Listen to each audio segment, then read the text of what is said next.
Se os pais têm medo de mim e expressam esse medo, a criança adquire e armazena no subconsciente como tal uma crença real.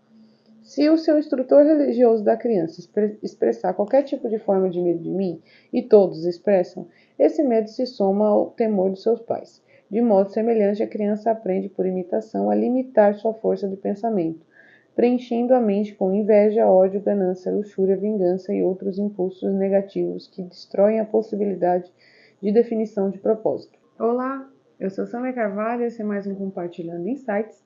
Estamos estamos na metade da leitura do livro de Napoleão Hill, Mais Esperto que o Diabo. O link do livro está na descrição. Se você caiu aqui de paraquedas, a gente está já na parte 9, se eu não me engano. Essa é a parte 8 ou a parte 9, onde eu vou lendo os capítulos e vou compartilhando os meus insights e a gente pode fazer essa troca. Marcão, vinheta.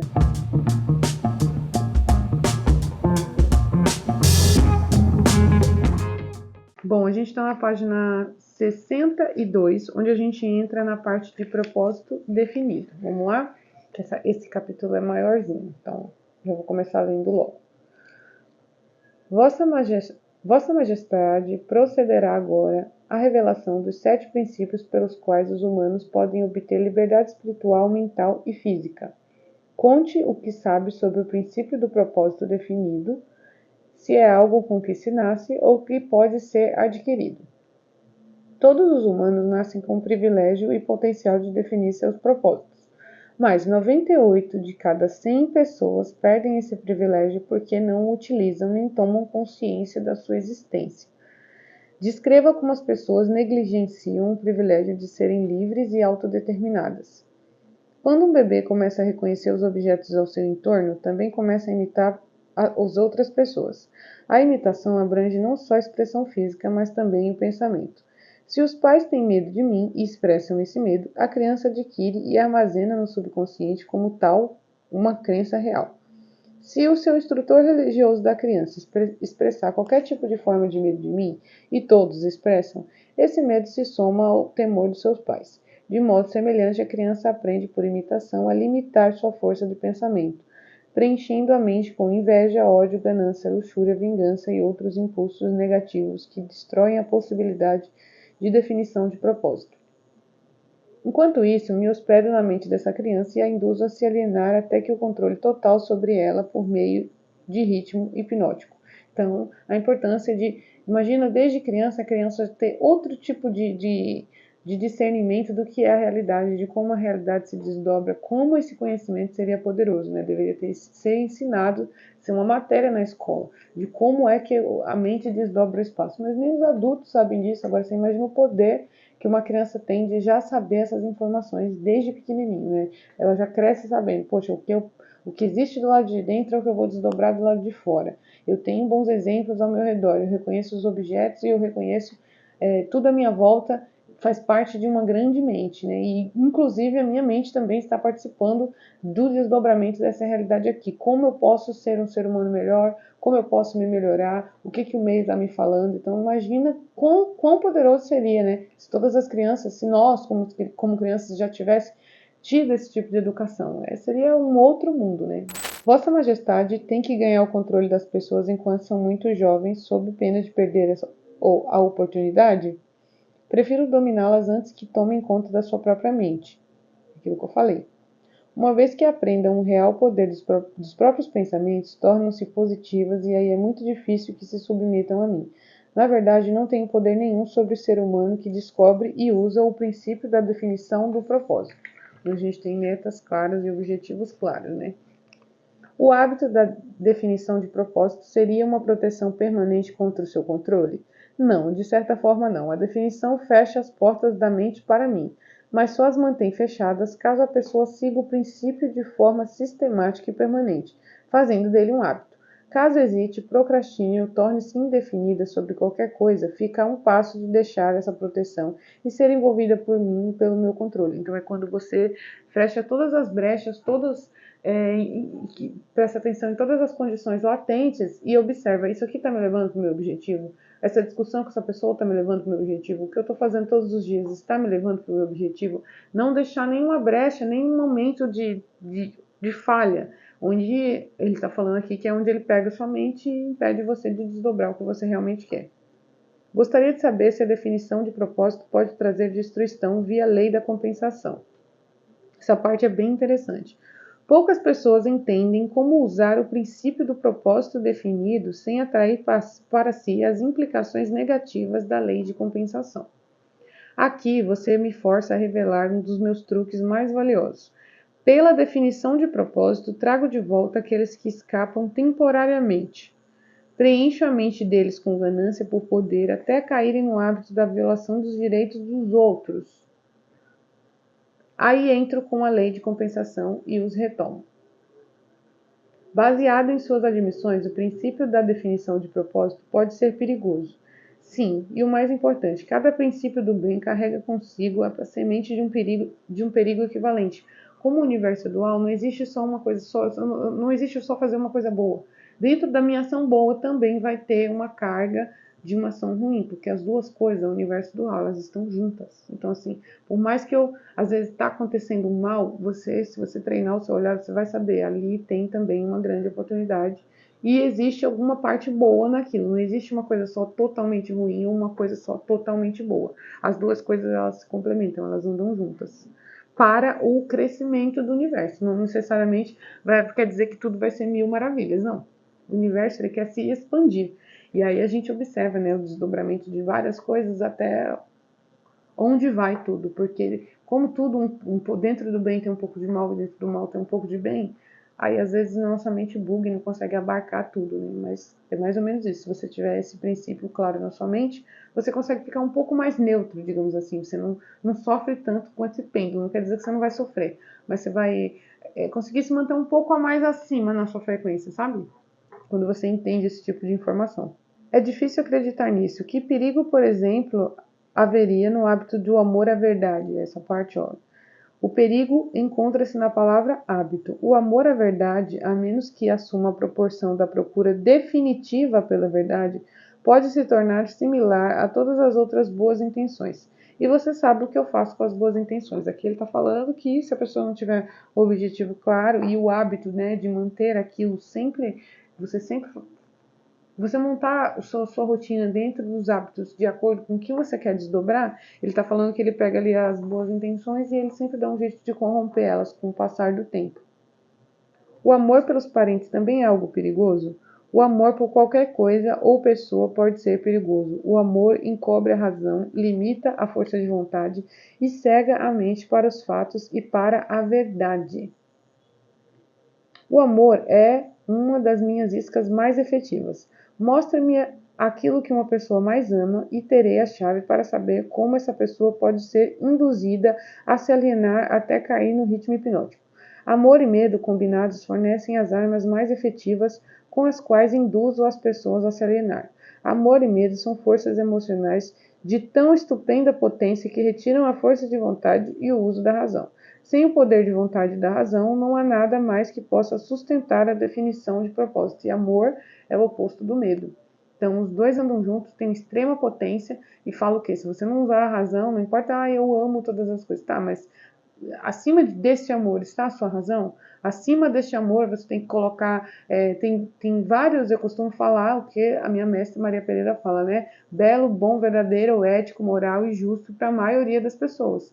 Então, você tem que usar esse tipo de amor na frente desse amor infantil que você vê nos livros, você vê nos filmes, você vê na novela, enfim, que é esse tipo de amor que a mídia prega, que aquilo não é amor, né? Aquilo é uma alienação. A armadilha do capiroto. Mas não valeria a pena viver sem amor. É o Napoleão fala, né? Mas não valeria a pena viver sem amor. Ah, mas o amor deve estar sob total controle em todos os momentos. O amor é completamente desejável, mas pode limitar ou destruir a razão e a força de vontade, ambas as quais devem estar acima do amor para que todos os seres humanos que desejam a liberdade e a autodeterminação. Quantas coisas as pessoas falam, mas por amor, o amor vale tudo. Quem nunca ouviu essa frase, né? Não. Acima do amor tem que estar a razão. Os dois têm que andar junto. Não pode só ceder o amor, senão vai dar ruim aí. Pelo que Vossa Majestade diz, as pessoas que obtêm poder devem endurecer as emoções, controlar os medos e dominar o amor, correto? As pessoas que obtêm e mantêm poder devem tornar-se definidas em todos os pensamentos e atos. Se isso é o que você chama endurecer, então sim, elas têm que ser duras. O que tem mais chance de ser bem-sucedido? Um plano fraco aplicado com definição ou um plano forte aplicado sem definição? Planos fracos têm meios de se tornar fortes e se forem aplicados com definição. Quer dizer que qualquer plano pode ser bem-sucedido mesmo que não seja o melhor plano? Sim. A maior diferença entre um plano forte e um plano fraco é que o forte, se definitivamente aplicado, pode trazer sucesso mais rapidamente. A importância de se ter um plano. Uma pessoa com definição de planos e propósitos sempre alcança o sucesso? O melhor dos planos algumas vezes falha, mas a pessoa que age com definição reconhece a diferença entre a derrota temporária e o fracasso. Quando os planos falham, ela os substitui por outros, persevera. Por fim, encontra o plano que será bem sucedido. Não existe falha, né? Existe somente a tentativa e eu aprendi mais uma forma de não fazer. Vamos pro próximo, vamos pro próximo, vamos pro próximo. É sempre assim. Nunca tipo, não vai dar certo, acabou, não deu. Não existe essa possibilidade. Existe mais uma maneira de que não é para fazer. Um plano baseado em fins imorais ou injustos será tão bem sucedido quanto um plano motivado por um senso apurado de justiça e moralidade. Pela lei da compensação, todos colhem o que plantam. Já tinha falado disso. Planos injustos ou imorais podem trazer sucesso temporário, mas o sucesso duradouro deve levar em consideração a quarta dimensão, o tempo. O tempo é inimigo da imoralidade e da injustiça e é amigo da justiça e da moralidade. O tempo. Então, assim, aqui é aquilo, né? Nada como o tempo. O tempo é a variável que o Criador, o design do universo, colocou aqui que deve ser usada a nosso favor. Tanto para a gente aguardar as coisas que não estão dando certo ou as injustiças que a gente acha que uma pessoa está cometendo e não vai pagar. O tempo que vai definir isso aí. O tempo é infinito, né? Infinito que eu falo assim nas dimensões. A gente aqui tem uma dimensão de tempo, e nas outras dimensões em outro ritmo que o tempo acontece, aí o papo vai ficando mais complexo. Observo que pessoas com planos e objetivos definidos algumas vezes conseguem o que querem da vida para depois descobrir que aquilo não era exatamente o que elas queriam. Geralmente nos livramos de qualquer coisa que não queremos pela aplicação do mesmo princípio de definição das coisas que adquirimos. Uma vida com absoluta paz de espírito, contentamento e felicidade sempre se livra de tudo aquilo que não quer.